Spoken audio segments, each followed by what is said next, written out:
Follow the leader? New risks in following OLD rules.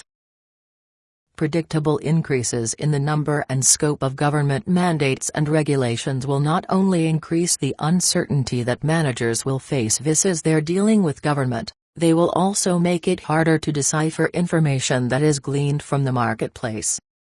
As all managers are well aware, they must constantly make decisions based on information they possess. Much of that information will fall into the knowledge of time and place category and will be very specific to the particular circumstances the manager faces. In making decisions, experience can be of great value. Recall that the experience of throwing cans on a night shift served well the president of a grocery chain. So, too, will the experiences of others serve in predicting your success or failure in a similar venture. But, since no two decisions can ever be made under absolutely identical circumstances, the trick is to know what circumstances encountered in the past or by others are relevant to the decision at hand. Although there are some commonalities everywhere, the experiences of the manager of a rock quarry are likely to be less helpful in managing a Mexican restaurant than the experiences of a manager of a delicatessen. If more regulations are imposed, the chances increase that some of those regulations will become critical in making certain decisions.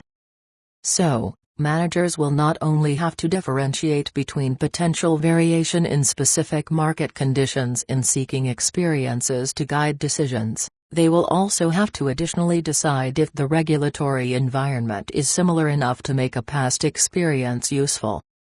The more regulations there are, the harder it will be to rely on simple and direct experiences to guide future decisions. Instead, one will have to identify and control for all relevant differences in circumstances and make suitable adjustments. Good decision-making will become both costlier and riskier.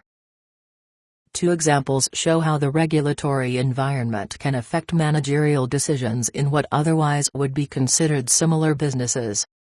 The first takes us back to the days when the CAB regulated interstate airline fares. The regulated fare prices were set so high that airline seat capacity far outstripped the demand to fly. As a consequence, the industry average occupancy rate was right around 50% of capacity. In an unregulated market, the affected airlines would have cut fare prices to compete for customers and thereby enticed a greater number of people to fly. But, they couldn't do that. Instead, they tried to lure customers through other forms of competition that were not regulated. They increased the amenities associated with flying, meals, champagne, legroom, the sex appeal of the cabin attendants, etc., with each airline not only trying to outdo the others in these established ways, but they also kept trying to find new and innovative ways to compete that would get around the controlled fare prices. One of the airlines discovered that purchasing high-end hotels at popular destinations to which they flew could be helpful. Since the CAB did not control hotel rates, the airlines found they could effectively lower prices on travel packages by discounting hotel prices to customers who flew on their airlines. The first airlines that did this experienced a boom in sales, so everyone else in the industry was forced to do the same or lose out to competitors. Even though airlines were not especially adept at running hotels, the differences in business models were not inconsequential. Even with less than perfect management, the hotel programs became a critical part of the airline's competitive strategies. Along these same lines, some airlines found it profitable to acquire rent-a-car companies.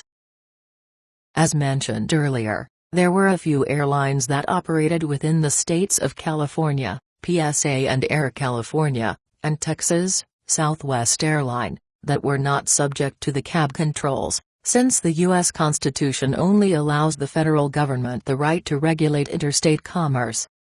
These interstate airlines charged fare prices considerably below those charged by their interstate brethren and were generally profitable. Although some paid attention to the amenities that the interstate airlines offered, most discovered that they were unnecessary. Air California, for example, discovered that it could cut recruiting and training costs of its cabin attendants if it picked up stewardesses, yes, they were all women at that time, who had been let go by other airlines because they had grown too old, had gotten married, or otherwise lost their sex appeal.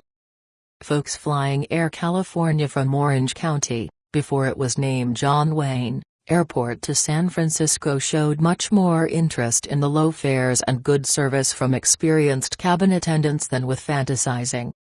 Since none of the intrastate airlines could fly long hauls, the flights between Los Angeles and San Francisco took less than an hour. It did not make sense to offer meals in any case.